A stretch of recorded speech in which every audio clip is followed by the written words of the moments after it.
बनारस हिंदू विश्वविद्यालय का देश की आजादी के आंदोलन से लेकर हिंदी के विकास तक बड़ा योगदान रहा है।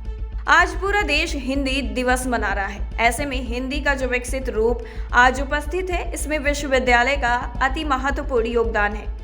महामना की बगिया के हिंदी भवन और ऐतिहासिक स्थल है, जहां पर हिंदी के छात्रों के लिए पहली बार पाठ्यक्रम तैयार हुआ था। बात 19वीं शताब्दी की है, जब काशी हिंदू विश्वविद्यालय के संस्थापक पंडित मदन मोहन मालवीय ने 60,000 लोगों से हस्ताक्षर करवाकर उस समय के गवर्नर जनरल मैकडॉनल्ड को एक प्रतिवेदन दिया था, जिसके फलस्वरूप 1900 ईस्वी में कचहरी में हिंदी भाषा को मान्यता दी गई। प्रोफेसर श्री प्रकाश ने बताया कि हिंदी विभाग की स्थापना 1920 में की गई थी। हिंदी विभाग को परास्नातक की डिग्री देने की मान्यता दी गई।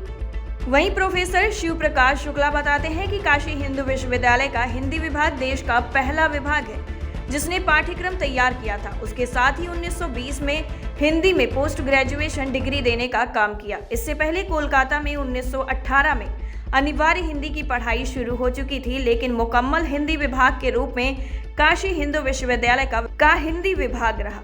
बता दें कि बनारस हिंदू विश्वविद्यालय का हिंदी विभाग अपना शताब्दी वर्ष भी मना रहा है।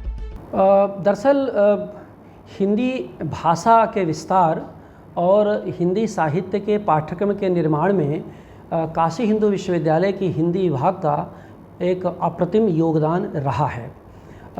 इस संदर्भ में मैं यह बात रखना चाहता हूँ आप सबके बीच कि हिंदी जिस तरह से हमारी आंतरिक जातीय शक्ति को परिभाषित करती रही है, उसको विस्तार देने की भूमिका काशी हिंदू विश्वविद्यालय के हिंदी विभाग की रही है और साथ में ही काशी हिंदू विश्वविद्यालय के संस्थापक पंडित मदन मोहन मालवीय की भी रही है।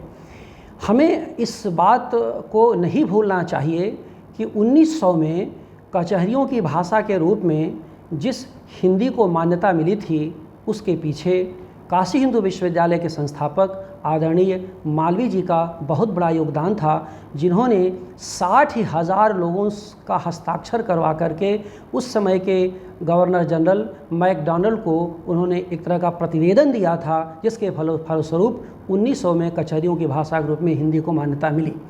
टाइम 8 उत्तर प्रदेश के लिए वाराणसी से ब्यूरो रिपोर्ट।